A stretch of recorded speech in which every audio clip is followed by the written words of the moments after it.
ya zo ya yi ta buga kofa ban buɗe ba, sai ta ce mama ki buɗe kofa ki ce ya tafi ya baki wuri. Wannan muryar mahaifiyar margayiya Kulsum Sani kenan, wanda saurayinta ɗan ƙasar China ya kashe ta har lahira. Al'amarin ya faru ne a garin Kano a unguwar Jambulo bayan da Kulsum, wanda aka fi sani da Ummita, ta ƙi sauraron saurayin nata Mr. Deng Kurang mai shekaru 47.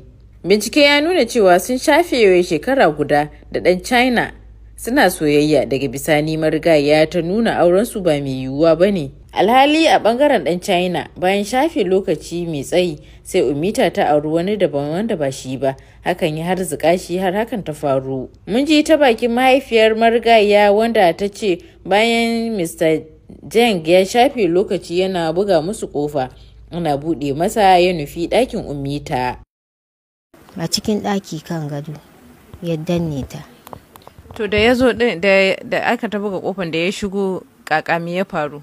Kawai ya doshi ɗakin nata? Ya doshi ɗakin ta kawai, ya ɗaga ta kawai, ya aza ta kan gado, ya ta bugu, sai kawai ya caka mata yuka. Sai na dinga neman taimako a wajen, ina ihu, wani ya zo ya tsallaka ya buge shi, shine aka fito da shi.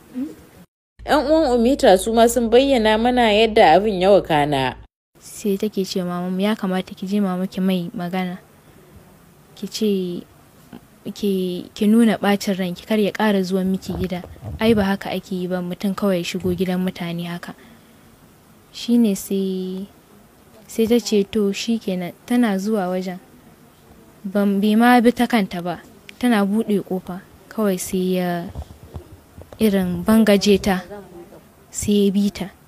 To bintan da zai kawai sai ya rufe kofa. Yana rufe kofan dai a nan ne ya aikata mata wannan abu.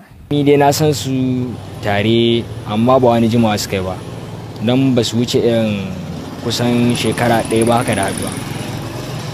To abin da ya faru, ya so ta sosai saboda yana son ta, amma kuma iyaye sun duba sun ga shi ba jinsinmu ba ne, sannan kuma bai da alakar da ya isa ya ce wai zai ce wai dole sai ya aure ta.